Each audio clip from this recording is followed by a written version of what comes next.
اعوذ باللہ من الشیطان الرجیم بسم اللہ الرحمن الرحیم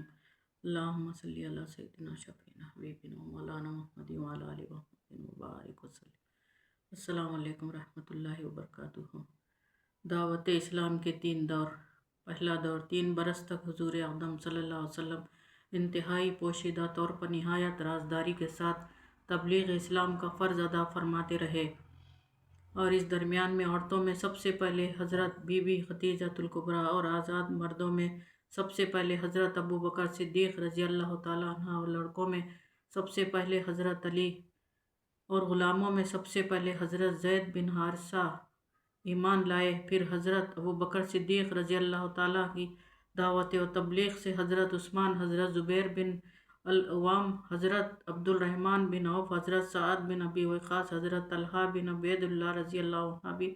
جلدی ہی دامن اسلام میں آ گئے۔ پھر چند دنوں کے بعد حضرت ابو عبیدہ بن جراح و حضرت ابو سلمہ عبداللہ بن عبد المطلب، حضرت ارقم بن ارقم و حضرت عثمان بن مظعون اور ان کے دونوں بھائی حضرت قدام حضرت عبداللہ رضی اللہ تعالیٰ عنہ اسلام میں داخل ہو گئے۔ پھر کچھ مدت کے بعد حضرت ابو ذر غفاری و حضرت صہیب رومی و حضرت عبیدہ بن الحارث بن عبد المطلب و حضرت عبید بن الحارث بن عبد المطلب و سعید بن زید بن عمر بن نفیل اور ان کی بیوی فاطمہ بنت الخطاب حضرت عمر کی بہن رضی اللہ عنہا نے بھی اسلام قبول کر لیا، اور حضور کی چچی حضرت ام الفضل حضرت بن عبد المطلب کی بیوی اور حضرت اسماء بن ابو بکر بھی مسلمان ہو گئی۔ ان کے علاوہ دوسرے بہت سے مردوں اور عورتوں نے بھی اسلام لانے کا شرف حاصل کر لیا۔ واضح رہے کہ سب سے پہلے اسلام لانے والے جو سابقین اولین کے لقب سے سرفراز ہیں، ان خوش نصیبوں کی فہرست پر نظر ڈالنے سے پتہ چلتا ہے کہ سب سے پہلے دامن اسلام میں آنے والے ہی لوگ جو فطرتاً نیک طبع اور پہلے ہی سے دین حق کی تلاش میں سرگرداں تھے، اور کفار مکے کے شرک و بت پرستی و مشرکانہ رسوم جاہلیت سے متنفر و بیزار تھے، چنانچہ نبی برحق کے دامن میں دین حق کی تجلی دیکھتے ہی یہ نیک بخت لوگ پروانوں کی طرح شمع نبوت پر نثار ہونے لگے اور مشرب اسلام ہو گئے۔ دوسرا دور 3 برس کی اس خفیہ دعوت اسلام میں مسلمانوں کی ایک جماعت تیار ہو گئی۔ اس کے بعد اللہ تعالیٰ نے اپنے حبیب صلی اللہ علیہ وسلم پر سورۃ الشور کی آیت وانذر عشیرتک الاقربین نازل فرمائی، اور خداوند تعالیٰ کا حکم ہوا کہ اے محبوب، آپ اپنے قریبی خاندان والوں کو خدا سے ڈرائیے۔ تو حضور صلی اللہ علیہ وسلم نے ایک دن کوہ صفا کی چوٹی پر چڑھ کر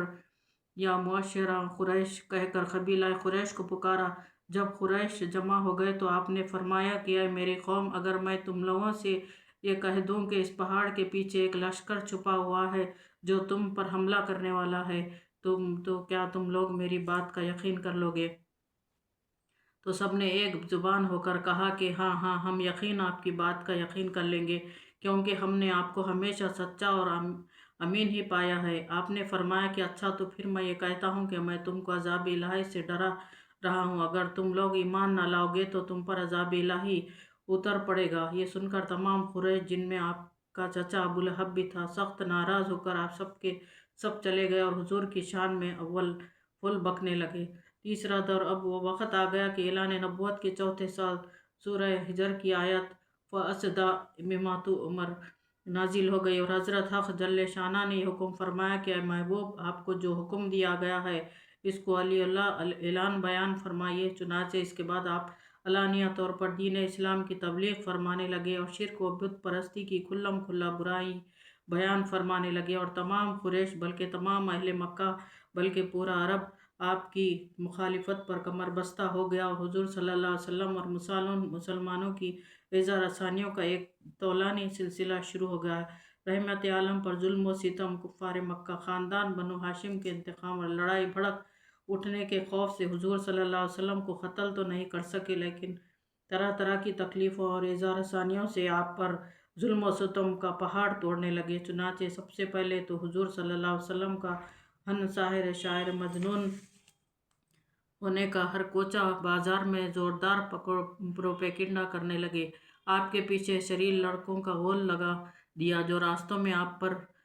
پھپتیاں کستے، گالیاں دیتے اور یہ دیوانہ ہے کا شور مچا مچا کر آپ کے اوپر پتھر پھینکتے، کبھی کفار مکہ آپ کے راستوں میں کانٹے بچھاتے، کبھی آپ کی مقدس اور نازک گردن میں چادر کا پھندا ڈال کر گلا گھونٹنے کی کوشش کرتے۔ روایت ہے کہ ایک مرتبہ آپ حرم کعبہ میں نماز پڑھ رہے تھے،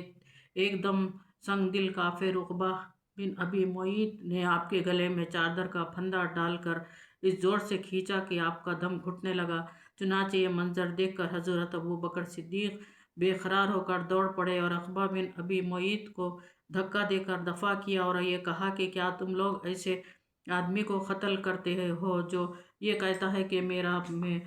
رب اللہ ہے۔ اس دھکا میں حضرت ابو بکر صدیق نے کفار کو مارا بھی اور کفار کی مار بھی کھائی۔ کفار آپ کے معجزات اور روحانی تاثرات اور تصرفات کو دیکھ کر آپ کو سب سے بڑا جادوگر کہتے۔ جب حضور صلی اللہ علیہ وسلم قرآن شریف کی تلاوت فرماتے تو یہ کفار قرآن اور قرآن کو لانے والے جبرائیل اور قرآن کو نازل فرمانے والے اللہ تعالیٰ کو اور آپ کو گالیاں دیتے اور گلی کوچوں میں پہرا بٹھا دیتے کہ قرآن کی آواز کس کے کان میں نہ پڑنے پائے، اور تالیاں پیٹ کر اور سیٹیاں بجا کر اس قدر شور و غل مچاتے کہ قرآن کی آواز کسی کو سنائی نہیں دیتی تھی۔ حضور صلی اللہ علیہ وسلم جب کہیں کسی عام مجمع میں یا کفار کے میلوں میں قرآن پڑھ کر سناتے یا دعوت ایمان کا واعظ فرماتے تو آپ کا چچا ابو لہب آپ کے پیچھے چلا کر کہتا جاتا تھا کہ اے لوگو، یہ میرا بھتیجا جھوٹا ہے، یہ دیوانہ ہو گیا ہے، تم لوگ اس کی کوئی بات نہ سنو۔ ایک مرتبہ حضور صلی اللہ علیہ وسلم ذو المجاز کے بازار میں دعوت اسلام کا واعظ فرمانے کے لیے تشریف لے گئے اور لوگوں کو کلمہ حق کی دعوت دی تو ابو جہل آپ پر دھول اڑاتا جاتا تھا اور کہتا تھا کہ اے لوگو، اس کے فریب میں مت آنا، یہ چاہتا ہے کہ تم لوگ لات و عزا کی عبادت چھوڑ دو۔ اس طرح ایک مرتبہ جبکہ حضور صلی اللہ علیہ وسلم حرم کعبہ میں نماز پڑھ رہے تھے، عین حالت نماز میں ابو جہل نے کہا کہ کوئی ہے جو آل فلاں کی ذبح کیے ہوئے اونٹ کی اوجڑی لا کر سجدے کی حالت میں ان کے کندھوں پر رکھ دے۔ یہ سن کر عقبہ بن ابی معیط کافر اٹھا اور اس اوجڑی کو لا کر حضور صلی اللہ علیہ وسلم کے دوش مبارک پر رکھ دیا۔ حضور صلی اللہ علیہ وسلم سجدے میں تھے، دیر تک اوجڑی کندھے اور گردن پر پڑی رہی اور کفار ٹھٹا مار کر ہنستے رہے اور مارے ہنسی کے ایک دوسرے پر گر پڑتے رہے۔ آخر حضرت بی بی فاطمہ جو ان دنوں ابھی کم سنی لڑکی تھی آئیں اور ان کافروں کو برا بھلا کہتے ہوئے اس اوجڑی کو آپ کے دوش مبارک سے ہٹا دیا۔ حضور صلی اللہ علیہ وسلم کے قلب مبارک پر کفار قریش کی اس شرارت سے انتہائی صدمہ گزرا اور نماز سے فارغ ہو کر 3 مرتبہ یہ دعا مانگی کہ اللہم علیک بقریش، یعنی اے اللہ تو قریش کو اپنی گرفت میں پکڑ لے۔ پھر ابو جہل، عتبہ بن ربیعہ، شیبہ بن ربیعہ، ولید بن عتبہ، امیہ بن خلف، عمارہ بن ولید کا نام لے کر دعا مانگی کہ الہی تو ان لوگوں کو اپنی گرفت میں لے لے۔ حضرت عبداللہ بن مسعود فرماتے ہیں کہ خدا کی قسم، میں نے ان سب کافروں کو جنگ بدر کے دن دیکھا کہ ان کی لاشیں زمین پر پڑی ہوئی ہیں۔ پھر ان سب کفار کی لاشوں کو نہایت ذلت کے ساتھ گھسیٹ کر بدر کے ایک گڑھے میں ڈال دیا گیا، اور حضور صلی اللہ علیہ وسلم نے فرمایا کہ ان گڑھے والوں پر خدا کی لعنت ہے۔